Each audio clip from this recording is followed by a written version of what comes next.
Olá, galera do sexto. Agora, na quarta unidade, nós estamos estudando a respeito da coordenação do controle, certo? Nas aulas anteriores, a Pro falou para vocês a respeito do nosso sistema endócrino, certo? Vocês podem observar aí, temos aí uma imagem, certo? Do nosso sistema endócrino, aonde ele é composto, né? Então, nosso sistema endócrino, as principais glândulas que compõem são a hipofise, as glândulas tireoides, as paratireoides, as suprarrenais, o pâncreas, os testículos e os ovários, né? Então, as reações químicas que ocorrem no nosso corpo, elas fazem parte do metabolismo. Os processos metabólicos e as atividades dos organismos ocorrem de maneira controlada e regulada em razão da atuação do nosso sistema nervoso e do nosso sistema endócrino, né? Trabalham em conjunto os dois. Então, o sistema endócrino, ele é formado por glândulas endócrinas, são responsáveis por produzir os hormônios, né? Lembram lá que os hormônios são aquelas substâncias químicas que são liberadas e transportadas pelo sangue, que elas atuam em diferentes partes do corpo. As células que serão atingidas e que sofrerão a atuação dos hormônios são denominadas o quê? Células-alvos, né? A Pro falou isso com vocês. Então, nosso sistema endócrino, né? As principais glândulas do nosso sistema endócrino são o quê?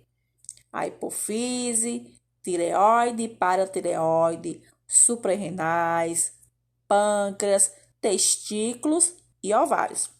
Cada glândula endócrina pode produzir um ou mais hormônios que atingem em diferentes locais do corpo, desempenhando várias funções, certo? Em relação aos tipos de glândulas presentes no nosso organismo, existem as endócrinas, que produzem hormônios que são liberados na corrente sanguínea, exocrinas, que produzem substâncias para fora do corpo ou da cavidade, e as mistas, que produzem substâncias e as liberam tanto na corrente sanguínea quanto para fora do corpo, né? Vale ressaltar que somente as glândulas produtoras de hormônios são consideradas parte do sistema endócrino, certo? Logo, as glândulas exocrinas e o fígado, que é uma glândula mista, não fazem parte do nosso sistema endócrino. Prestem atenção, viu?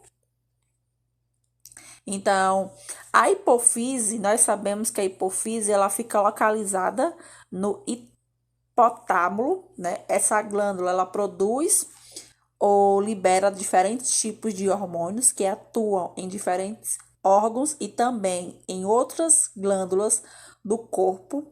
Dessa maneira, ela é considerada a principal glândula do nosso sistema endócrino, certo? São exemplos de hormônios produzidos pela hipofise. Temos a oxitocina, antidiurético, gonadotrofina e do crescimento, certo? Essas aí são os quatro hormônios que são produzidos pela hipofise. A glândula tireoide, ela fica localizada na região anterior do pescoço. Ela produz hormônios relacionados ao controle do metabolismo do corpo.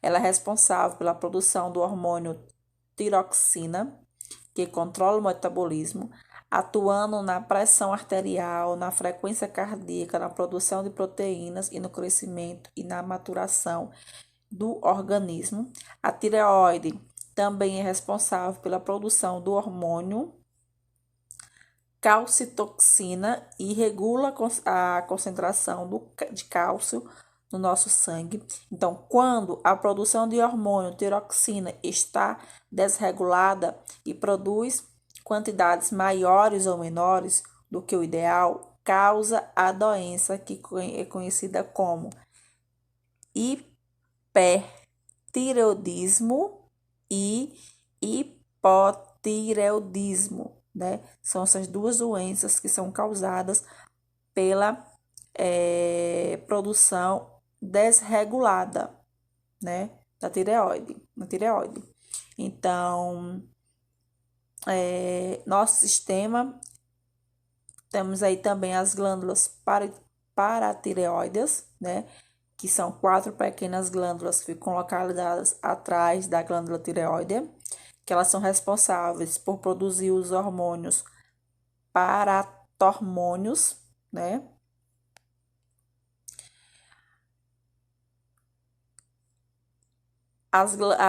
O pâncreas são as glândulas anexas ao sistema digestório. Ele é responsável por produzir o suco pancreático, que é auxiliando na digestão dos alimentos. Ligado ao sistema endócrino, o pâncreas é responsável por produzir 2 hormônios relacionados ao metabolismo do açúcar no nosso organismo, que são a insulina e a glucagon, certo? A insulina e o glucagon, ele agem de maneira contrária ao nosso organismo. A insulina, ela permite que a glicose, que foi obtida pelo processo da digestão, ela se encontre na corrente sanguínea, ela seja levada para o intestino das células, vai produzindo energia ou sendo armazenadas na forma de glicogênio, né? Já o glucagon, ele é produzido quando os níveis de açúcar estão baixos, faz com que a glicose armazenada seja disponibilizada na corrente sanguínea, certo? A falta ou a ineficiência na produção, a secreção ou a falta de insulina pode desencadear doença. Temos aí as diabetes tipo 1 ou tipo 2, certo?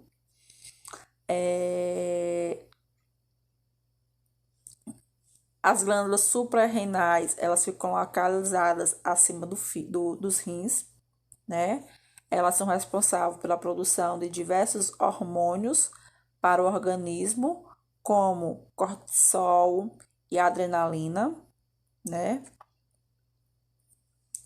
As gônadas, elas produzem os hormônios sexuais nos homens e nas mulheres que estimulam o desenvolvimento de características sexuais secundárias, além de atuarem na produção, no desenvolvimento e na liberação das células reprodutoras, certo?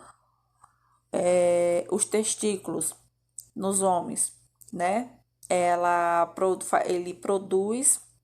faz a produção dos hormônios testosterona, que é o responsável pelas características sexuais secundárias e pela produção de espermatozoides.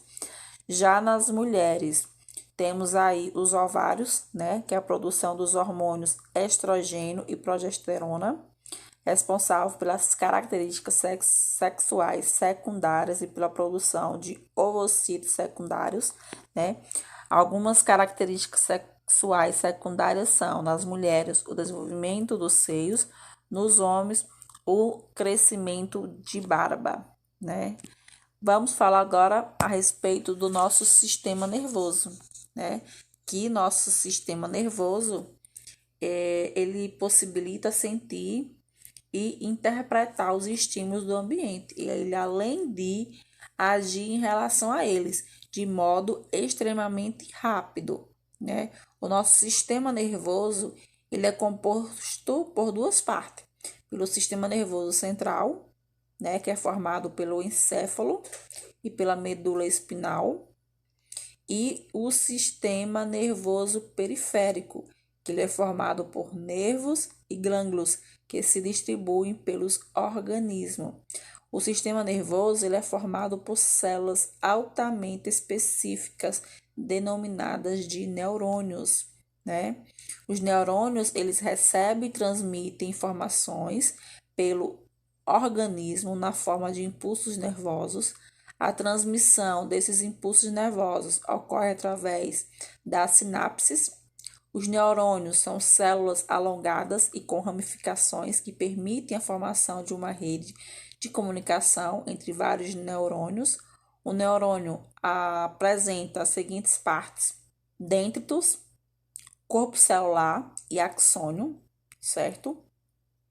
Temos aí a demonstração, certo? De um neurônio, certo? Podemos observar aí os dendritos, corpo celular e o axônio, né? Os neurônios podem apresentar seu axônio uma estrutura chamada bainha de mielina, que é o aumentado a velocidade do impulso celular, certo? O cérebro humano, ele tem em torno de 86 bilhões de neurônios, certo? Eu espero, galerinha, que vocês tenham entendido o conteúdo. A Pro fez aí um resumão do nosso conteúdo que a Pro já explicou para vocês, já tirou dúvida com vocês, certo? Agora, o que é que a Pro quer de vocês? Vocês irão criar, certo? Um mapa mental, certo? A Pro vai deixar todas as informações aí abaixo, certo? Qualquer dúvida que vocês tenham, mandem mensagem, tá certo? Tchau, tchau.